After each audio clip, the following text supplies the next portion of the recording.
panahon ngayon, marami na tayong mga environmental challenges tulad ng typhoons, mga baha. Hindi natin gusto na masira na lang basta-basta ang ating samot-saring buhay.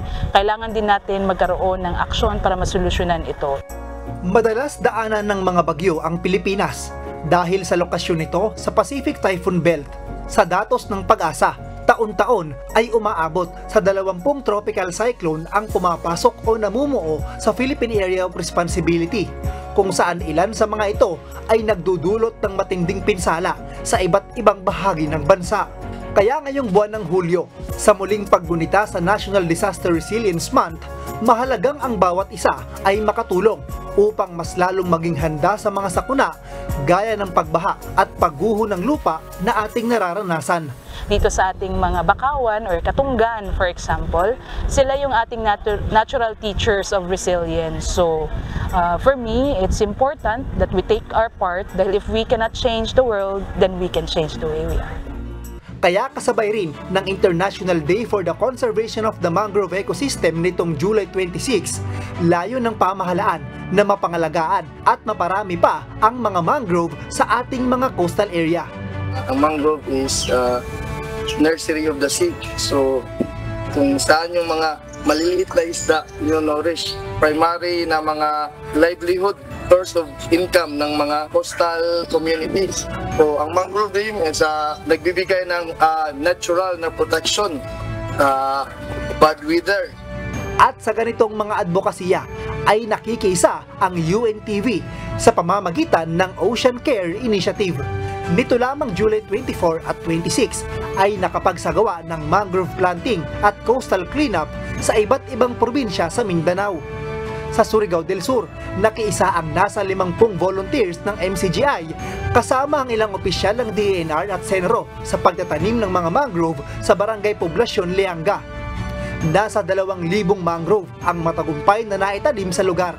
Nagpapasalamat talaga ako sa Ocean Care Initiative, sa UNTV at saka sa MCGI. My heart really inspires for you kasi ito ang napili ninyo na lugar na magtatanim. Thank you very much. I am so very grateful and thankful to all of you. Sa Davao de Oro naman, umabot sa 220 mangrove seedlings ang naitanim ng mga kasama sa MCGI at ng Senro Maco sa Barangay Bungabong, Pantukan. Problema umano sa lugar ang baha, kaya ito ang napiling lugar upang magsagawa ng mangrove planting. Ang amo ang opisina, kung kami lang dili siguro na mo makaya.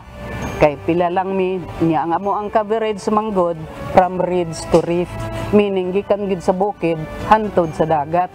Kung unsa man ang among matabang pud nga naamoy gusto nga parang manpower, naara pud ang MCGI na andam nga mutabang sa unsa man mga buluhaton nga maayo sa atong kinaiyahan, no? Isa na kining pagtanong gyud. Kaisa rin ang nasa 50 volunteers ng MCGI sa Davao del Sur, kung saan ay 300 mangrove ang matagumpay na naitanim sa Cogon Mangrove Sanctuary. Sa General Santos City ay nagsagawa naman ng coastal cleanup ang mga volunteers sa Ocean Cares Initiative sa pangunguna ng DENR Region 12, Lower Buluan Fisher Folks Association at ng MCGI. Mayroong 86 na sako o katumbas ng 1,720 kg na mga basura ang nakuha. Karamihan sa mga basurang nakolekta ay styrofoam, plastic cellophane, wrapper at plastic bottles na umabot sa 10,626.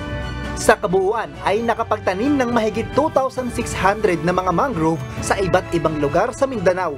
At bukod sa mangrove tree planting, advokasya din ng UNTV OCI ang mangrove tree growing. Kaya naman bilang pagsuporta sa mga programa ng DENR ay magsasagawa din ng regular visit sa mga naitanim na mangrove upang mapangalagaan ito hanggang lumaki. MJ Vasquez, UNTV News and Rescue. Diyos ang aming sandigan, serbisyo publiko ang aming pinahahalagahan.